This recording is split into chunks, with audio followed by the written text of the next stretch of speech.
Hello everyone, welcome to video lecture on module 3. In this video lecture, I will discussing about the solidification variables and a directional solidification and its needs in casting process. First we saying what is meant by solidification variables. The last video lecture we discussed about the meaning of solidification process. So it is a phase transformation process in which liquid is transformed to solid when the heat is removed from the molten metal. It starts cools. After that, a solidification takes place. Now, what are the variables that define the solidification process? The behavior of solidification depends on parameters such as a growth rate, temperature gradient, under cooling and alloy constitution. Growth rate or solidification rate is the rate of advance of the solid or molten metal interface into the liquid. So whatever the heat present inside the molten metal have to remove slowly. After that, a cooling starts. See here some factors affecting the solidification process, that is the type of composition of casting alloy, thermal properties of both alloy and the molding materials and cooling rate, mold thickness and shape, chills given to the riser and runner, pouring temperature, the temperature of the molten metal when poured into the mold box. So solidification process by which liquid metal freezes in a mold plays a important role because different solidification conditions give rise to different microstructures, and hence the properties of every material will be different. See, the solidification affects the properties of metallographic structure. Whatever we discussed in the last video lecture, the metallographic structure, the change in metallographic structure consists of a grain size, shape, orientation change in crystal structure. See, all these variables will depending on the solidification process. Alloy or any base metal, which other element are added to obtain a favorable properties. When an element is added to the base metal, it significantly alters the solidification process. It's all about that type or composition of casting alloy. It will be alter its properties. If you see the thermal properties, that heat released during solidification is very large, and as such it must be extracted quickly. The higher the melting point and thermal conductivity of materials used in casting process, the larger is the latent heat for the fusion. If you say mold thickness and shape, the thickness of mold or cavity, it depends the solidification time, that is heat removal rate from the molten metal. In case of sand molds, heat removal rate are increased by a decrease in mold thickness below a certain critical thickness. Hence, for the same thickness, solidification is faster in metallic molds.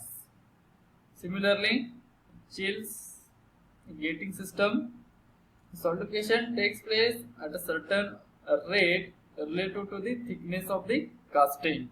It may be depending on the thickness of casting.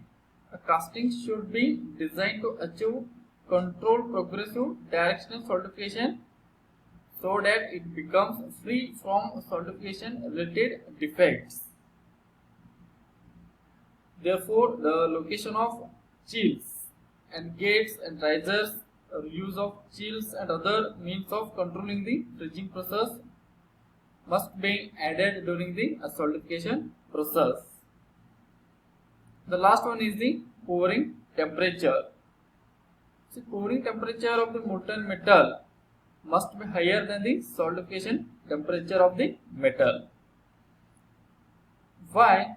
So this will help the molten metal to flow into the all regions of the mold before solidifying and comes solidification related defects. So these are some variables will affect the solidification process.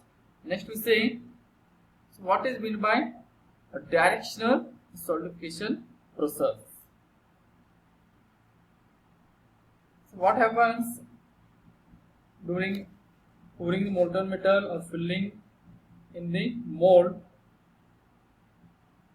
A casting must be so designed with respect to the feeding system such that the part of the mold that is farthest from the feeder head must solidify first, then proceed through the casting towards the feeder head. The solidification which is made to occur in this particular direction, it is in only one direction, it is called as the directional solidification process. As the molten metal cools and solidifies in the mold, it shrinks or contracts in volume. It comes in the allowances of the pattern. So when it solidifies, it regains its original shape, it will contract, it will shrink due to varying sections of the cast part and different rates of heat loss to adjoining the mold walls. Some portion of the molten metal tends to solidify more quickly, resulting in voids and cavities than over the portions. These voids must be filled with the incoming liquid metal from the feeder head, that is called as a riser. Hence, a casting must be so designed with respect to the feeding system such that the part of the mold that is farthest from the feeder. So, it's very carefully handling is required during the pouring the molten metal. The solidification that flows molten metal into the molding, that in one direction, that we call as the directional solidification process in the particular direction. If we see some methods of controlling directional solidification process, the various methods of directionally solidifying a molten metal and hence to obtain a sound casting is listed and discussed as follows. There may be a proper design and positioning of the gates and risers is required. During a casting process, you have to fix the riser, runner and gates at exactly its places. Use of insulating pads and sleeves of risers is most important. Use of chills in the mold, incorporating blinder riser and use of exothermic riser compounds. These are some methods or factors that control the directional solidification process. The proper design or positioning of the gates is most important. The shape of the riser must be such that it must lose minimum heat, keeping the metal in the molten state. This can be met with the spherical shaped riser. However, its incorporate in the mold is difficult. The next best shape is cylindrical stand, then a square, because a easily flow of molten metal into the mold cavity.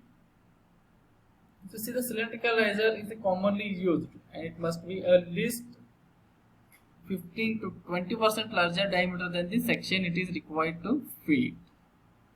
The riser height usually 1.5 times greater than its diameter to increase volume to surface area ratio. The bottom of the cylinder riser can be shaped as a hemisphere. The riser must be positioned suitably so that solidification is directional from casting extremely towards the riser. Similarly, use of insulating pads also controls the directional solidification process. Use of chills in the mold. A chill is a metallic object of suitable shape inserted in the sand mold to improve solidification of a region of the casting inaccessible to a riser, thereby promoting directional solidification. A chill will produce a local chilling and equalizing the rate of solidification throughout the casting process. Use of blind riser. The different types of the risers we discussed the first model only. A conventional riser is open to atmosphere, whereas a blind riser is completely enclosed in the sand mold only. As a result, the molten metal in the blind riser cools slowly and stay liquid longer, thereby promoting a directional solidification process. Use of exothermic riser compounds. Here we use some different oxides here. Exothermic riser compounds are loose materials, essentially mixture of metal oxides, sprinkled on the top of riser in place of insulating a powder. Their function is to prevent heat loss from the top of the riser and also add some heat to the molten metal in the riser, thereby allowing the metal to stay hotter, necessary for achieving directional solidification process. This is what some factors depending the directional solidification process. Thank you.